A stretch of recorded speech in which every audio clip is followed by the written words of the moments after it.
Hey, Mike Phillips down here at Autogeek Show Car Garage, and last night we took care of the finish on this 1949 5-window pickup. When it arrived here, it was filled with a lot of swirls and scratches, and it had yellow overspray paint over the entire truck. And I'm not kidding you. It was on the roof, the glass, the chrome, the wheels, the tires, the paint, everything. The inside of the bed. If it was exposed to the air, it was covered with overspray paint. The hood had just been repainted, and it had a lot of orange peel.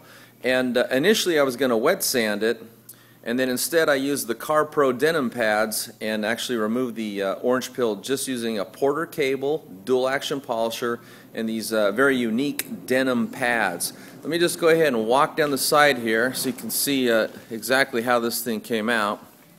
Now this is a base coat clear coat finish, and the goal when you're machine polishing clear coats is to remove as many defects as you can out of the clear coat so it's completely clear, and then your eyes can see the base coat underneath of it. We also hand polished the stake bed.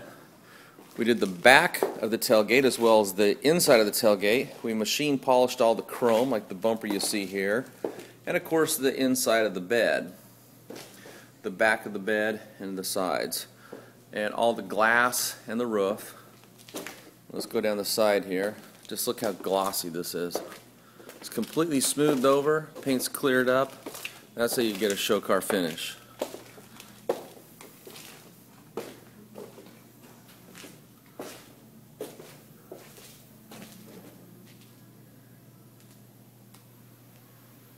Okay, now let me show you how we got these results. The first thing we did is we wiped it clean, and to do that we used the Detailer's waterless auto wash. And the reason for this is when you're working on a classic car, you don't actually want to introduce water into places you can't dry because that can cause rust. Okay, so we wiped it clean, and then I did just half the hood, and you can see all the yellow overspray paint I pulled off just half the hood. This is to indicate to you just how much overspray was on this car. This clay is kind of a light green or mint color, and this is yellow overspray that you see on there. And instead of trying to remove all the overspray by clay, we went ahead and did this by machine using DA polishers and the Cyclo polisher. This is actually the Mark V, you can tell by the blue handle, and that means it's the variable speed model. You can see the dial right here for the variable speed.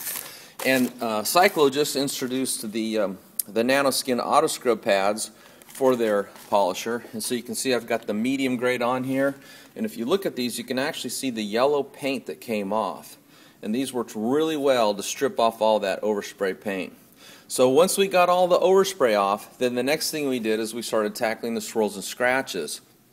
To do this we used the Scholl's Concept S30 Nano compound and their aggressive foam cutting pad.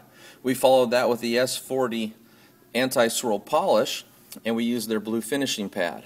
And then we machine applied the premium vintage wax, again by Scholl Concepts, and to do that we did it by machine using the Meguiars Garage 3-inch mini polisher, which I call a peanut polisher, and these are actually the Roop's 4-inch white finishing foam pads, which work really good on this machine to machine apply paste waxes.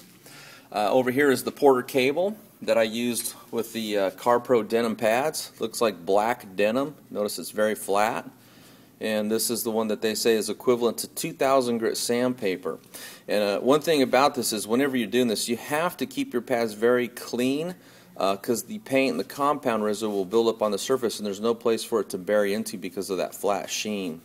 And while these are meant to be used with the rotary buffer, what I wanted to show is it could be used with the common entry-level dual action polisher.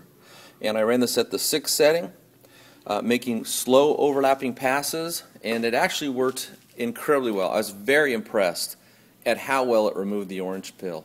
And then for the compound for this, we used the Meguiars Pro Speed compound. If you feel this between your fingers, you can feel it's a little bit gritty. It's not an archaic or caveman type compound. It's actually a very advanced compound, but it did work really well with these pads. To clean up the tires, we use the Pinnacle Black Onyx tire dressing, and to polish all that chrome, we use the Black Fire show polish.